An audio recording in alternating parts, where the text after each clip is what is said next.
This morning, we welcome its Chief Executive Mike Splinter joins us from our Singapore studios. Mike, a good Tuesday morning to you. Thanks for joining us today, bright and early. Let's talk about this space. Over $60 million was spent, and now it was originally scheduled to open in late 2009, so a tad late in opening the doors. So what happened there? Why the backstop in the schedule?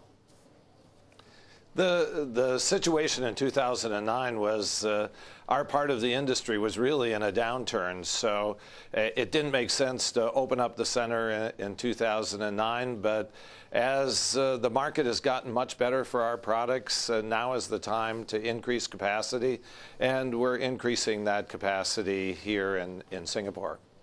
Well, you recently raised your annual sales forecast, and you said before that you might hire 200 people in Singapore. Do you think that number might go up? It may go up. It, of course, depends on how the market progresses here. Right now, semiconductor, our customers are doing quite well. This is a great year for them, and therefore building capacity and capital equipment. It seems like each month that goes by, they have a little more confidence to put on more capacity, and that's a great thing for Applied Materials.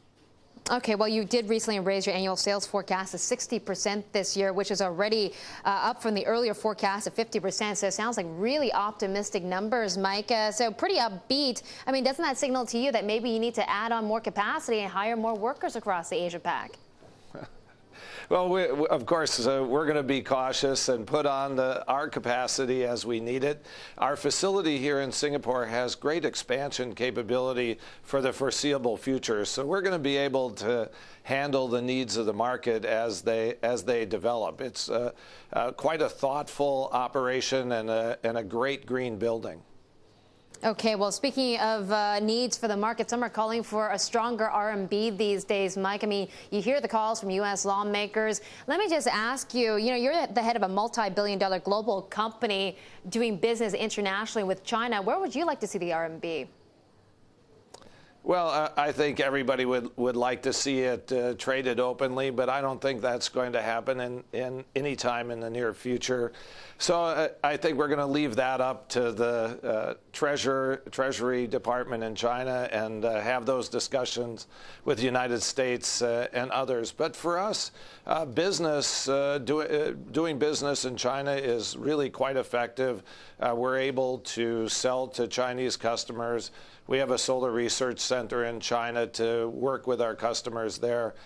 And we don't see any real big impact because of valuation of the currency.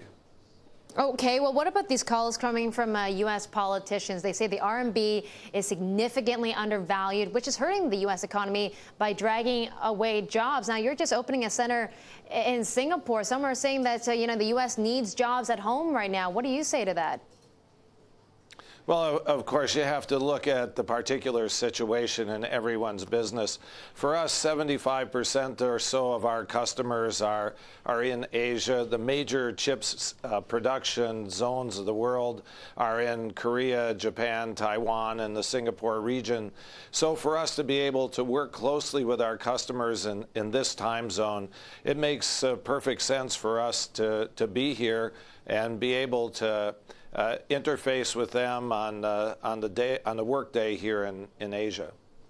That's right, Mike. It is a globalized world. So does it make sense to you when you hear people blaming an undervalued currency for the lack of jobs in the U.S. economy?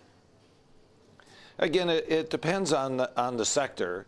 Some sectors are affected more than others. The decisions our customers make are really on the technology differentiation of our products and whether our particular products will give them an opportunity in their market to sell more of their product and sell more chips, gain more share. And so that's really the basis that we work together on, and that close relationship is so important and why it's so important for us to be expanding here. Yeah, Mike, I got 50 seconds for you. Recently AMD teamed up with Acer in this pact to make these server chips. Do you think these type of partnerships between chip makers and PC makers are the way for the future? We've seen quite a number of partnerships developing over the last few years. The industry, our customers have been, the manufacturing centers have been consolidating. Foundry services have been increasing. So these kind of arrangements between companies have been expanding because of the success that they've had. So I expect to see more of them. I expect to see more concentration of the manufacturing centers. And in fact, for us, that allows us to really concentrate on our customers closely. Okay. Mike, great seeing you. AMAT CEO Mike Splinter.